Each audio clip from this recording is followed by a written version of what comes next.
HTML एक standard markup language है जो कि वेबसाइट को क्रिएट करने के लिए इस्तेमाल की जाती है।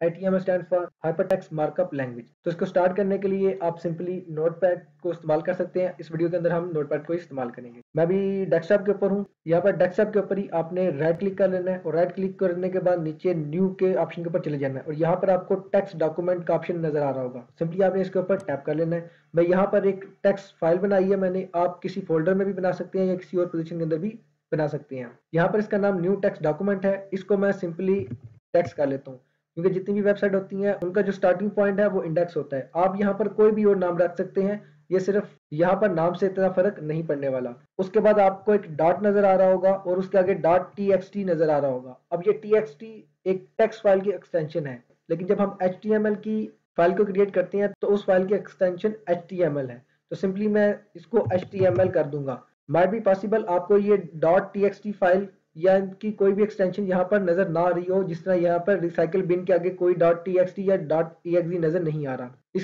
इसकी रीजन एक ये हो सकती है कि आपके सिस्टम के अंदर फाइल एक्सटेंशन हिडन होती हैं। आप सिंपली सेटिंग के अंदर जाकर उसको एनेबल कर सकते हैं। इसके लिए एक मैंने अलग वीडियो बनाई हुई है, उसका लिंक आपको वीडियो की डिस्क्रिप्शन के अंदर मिल जाएगा। सिंपली उसके बाद आपने एंटर प्रेस करना है। ये आपसे पूछेगा क्या आप वाकईतन फाइल की एक्सटेंशन चेंज करना चाहते हैं, क्योंकि जैसे ही फाइल की एक्सटेंशन चेंज करेंगे उसकी टाइप चेंज हो जाएगी। तो सिंपली आप उसमें यस कर दें। जैसे ही आप यस करेंगे तो आपको यहाँ पर उसका आइकन चेंज होता नजर आएगा। यहाँ पर मेरे पास क्रोम का आइकन नजर आ रहा है, आपको माइट भी पॉसिबल कोई और आइकन नजर आ रहा हो। आपको माइट भी पॉसिबल यहाँ पर फायरफॉक्स का या किसी माइक्रोसॉफ्ट एज का नजर आ रहा हो। वो इसलिए है कि जो भी आपके सिस्टम के अंदर डिफॉल्ट ब्राउजर होगा वो यहाँ उसका आइकन यहाँ पर आपको नजर आ जाएगा। उसका मतलब ये है कि ये अब एक वेबसाइट की फाइल बन चुकी है। इसको सिंपली डबल क्लिक करके किसी भी वेब ब्राउजर के ऊपर ओपन कर लें।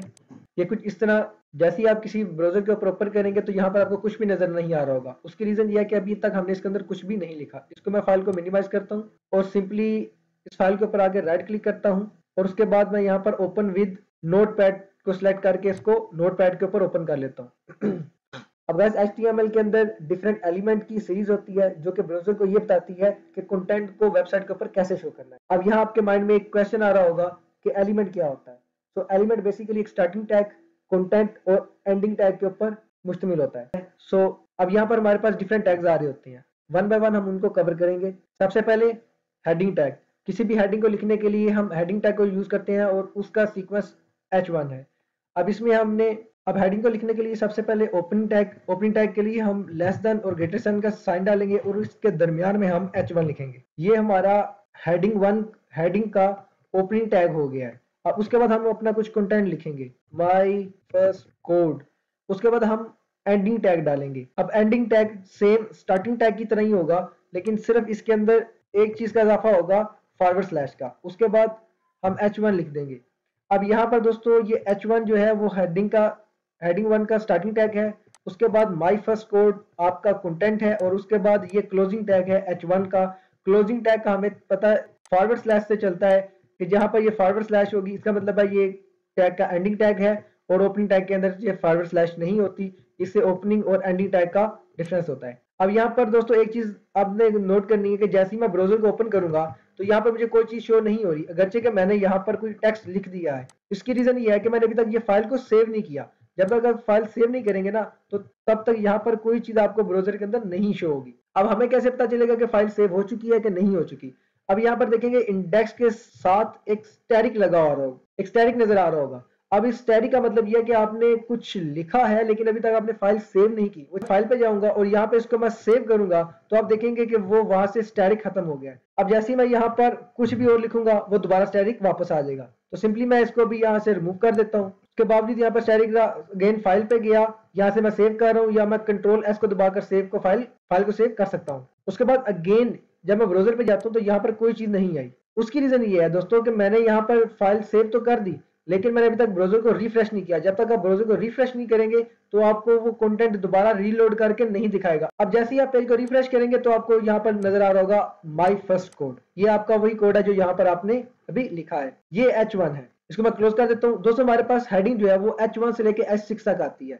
अब इसमें फर्क क्या आता है, इसके साइज का फर्क आता है और इसके साथ इसकी SEO के अंदर भी डिफरेंट रैंकिंग के लिए ये इस्तेमाल किया जाता है। SEO का परेशानी होना, ये सर्च इंजन ऑप्टिमाइजेशन होता है। ये थोड़ा एडवांस लेवल का कॉन्सेप्ट है जिनको हम नेक्स्ट आने वाली वीडियो के अंदर कवर करेंगे। अभी मैं सिंपली इसको कॉपी पेस्ट कर लेता हूँ 6 दफ़ा 5 दफ़ा मजीद कर लेता हूँ और यहाँ पर मैं H1 की जगह H2 कर देता हूँ। यहाँ से H2, यहाँ पे H3, यहाँ पे भी H3, यहाँ पे H4, यहाँ पे H4 और यहाँ पे H5 और स्टार्ट के अंदर भी एक H5 और एक मैं और डाल के इसको मैं H6 कर लेता हूँ। अगेन दोस्तों सब के लिए H1 स्टार्टिंग टैग, उसी तरह और एंडिंग टैग के अंदर बैक स्लैश डाल के एंड टैग और सेंटर के अंदर कंटेंट।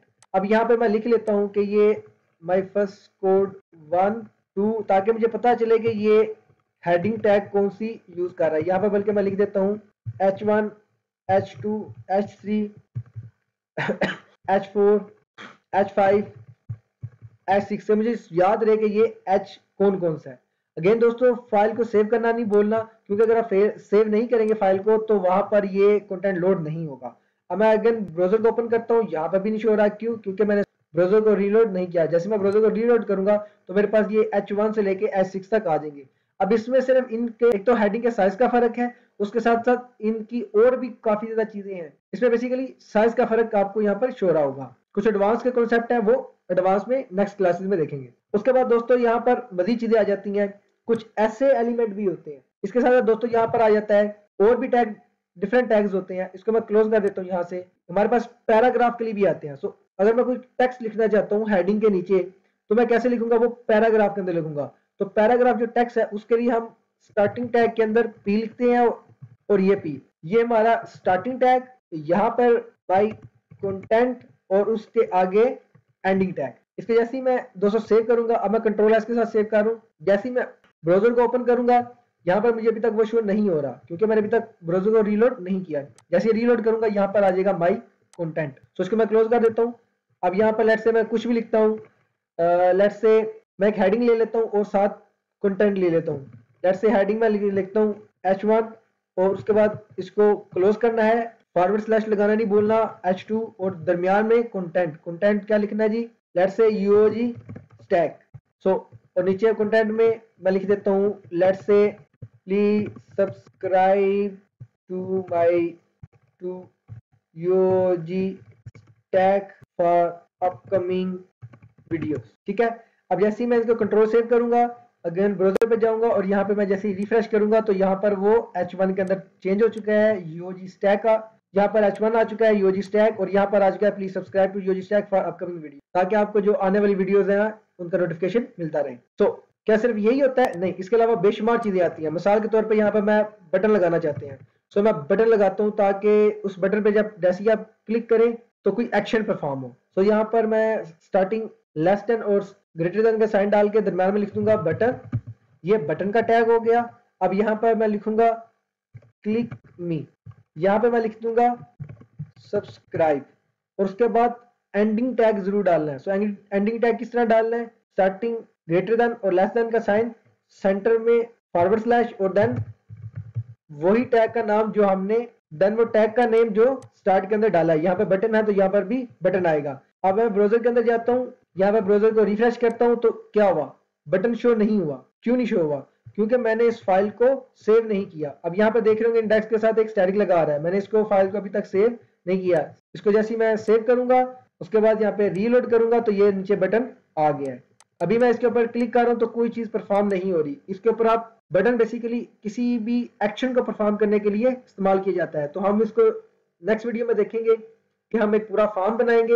उसके बाद जैसे ही सब्सक्राइब के बटन के ऊपर या कॉन्टैक्ट अस के फॉर्म के ऊपर जैसे ही क्लिक करेगा, सबमिट के ऊपर क्लिक करेगा तो सारा का सारा फॉर्म सबमिट हो जाएगा। वो हम इन फ्यूचर में देखेंगे। अब दोस्तों कुछ ऐसे टैग भी होते हैं जो विद इन टैग्स भी इस्तेमाल होते हैं। अब दोस्तों मान लो कि आपने UOG टैग को बोल्ड करना है, यानी कि इसको बोल्ड करके शो करना है, तो आप वो भी कर सकते हैं। वो कैसे कर सकते हैं? तो आपने सिंपली लेस देन और ग्रेटर देन का साइन डालना है और इसके दरमियान आपने लिखना है बी। ये आपका एक टैग है बी टैग, जो कि बोल्ड करने के लिए, किसी भी चीज को बोल्ड करके शो करने के लिए इस्तेमाल होता है।